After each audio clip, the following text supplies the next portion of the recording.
To Chris Philp, who is the Tory spokesman on, he's the Shadow Home Secretary, effectively, who I think is somewhere near the Channel. Chris, you're on the Channel. Chris Philp. I hope you're not too seasick there, Chris. Good morning. Good morning, Andrew. We've been going through this. It looks like within 24 hours already, Chris, this much vaunted Labour Home Office crackdown on asylum seekers crossing the Channel, it's already unravelling. It looks like it's unravelling. We said yesterday... Can you hear me? We said yesterday there would be no deterrent effect, and we can see the evidence of that right here. I'm on the Channel, and you can see behind me a French warship escorting an illegal migrant dinghy. We're just inside English waters now, UK waters, and a border force vessel, Typhoon, is about to pick up the illegal immigrants that have come across. It's the second boat we've seen this morning. So it's quite clear the government's announcement yesterday having no effect whatsoever, no deterrent effect, just as we said, and the French are continuing to escort these boats into UK waters. Chris, we're being told as well that the French will not tell us if some of these people going backwards and forwards, whether they have a criminal record or not. They're going to withhold the information. That's right. Article 16 of the agreement says that the French will not provide any personal information at all about the people being sent in the other direction. The people, being sent into the UK. So they could have French criminal records, they could be terrorists. And even if the French government know that, they're not going to tell the UK government. Migrants being sent in the other direction, however, to France, the UK government will provide that information. So it's completely asymmetric. We're going to have no idea who these people are that the government are going to be shipping in to the UK. And you know what? It's not even helping us, because as you can see, unfolding behind me, I'm not sure if you can see, there's a migrant dinghy, there's a French warship, and border force Typhoon just over there is coming in to pick up the illegal immigrants. So just as we said, this new deal is having no deterrent effect, because of the people on that dinghy over there, 94% under this new arrangement get to stay in the UK. And if 94% are going to stay in the UK, of course, they're going to try the crossing, which is exactly what they're doing right now. Now, Chris, we're told this is one in, one out. How often will those numbers be reconciled? How often will the French decide how many to take back compared to how many we've given? Is this going to be added up annually, monthly? Well, we simply don't know. The document is doesn't have that detail in it. It doesn't even say how many migrants are going to be covered. There's no number in there. So we actually don't know how many will be covered. We've heard it reported it'll be 50 a week, which amounts to 6% of the crossings. So 94% get to stay. But that's not in the agreement. We don't know that for sure.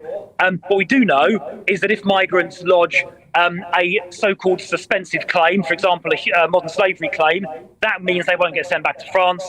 And if they've got a pending human rights claim, then they won't get sent back to France either. So a lot of loopholes here that will stop, even for the tiny numbers the government are talking about, there are loads of loopholes that will stop this deal working in practice.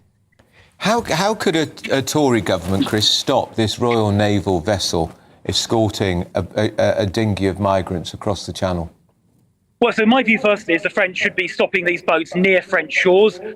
We've seen this morning the French warship over there, you can see it over there, has escorted the migrant vessel into the shipping lane, which is in fact a massive container ship, just had to change course to avoid hitting it. They should have stopped it near the French coast. That would have saved life. The Belgians do that. The Australians have done it. It can be done. But what will stop this happening is if every single one of the illegal immigrants who crosses got removed, either to their country of origin or to a safe third country, then there'd be no point in attempting the crossings in the first place. Now, doing that would require us, at a minimum, to repeal the Human Rights Act in relation to immigration matters, which we would definitely do. And in fact, we've already tabled that in Parliament.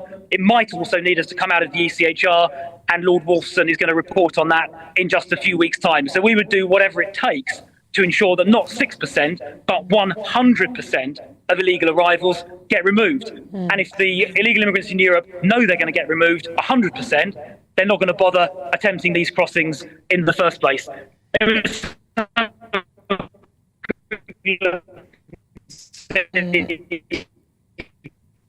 Chris, where Hurricane's got to. It's just, I think, that red vessel is the lightship just on the border. Chris, critics of your position will say that all these details were known several years ago. We knew that it was the potential for human rights claims on an individual basis that was preventing deportations, that would have scuppered the Rwanda Act, sadly. People will say, well, you knew this was going to happen when you were in office. Why didn't you deal with it then?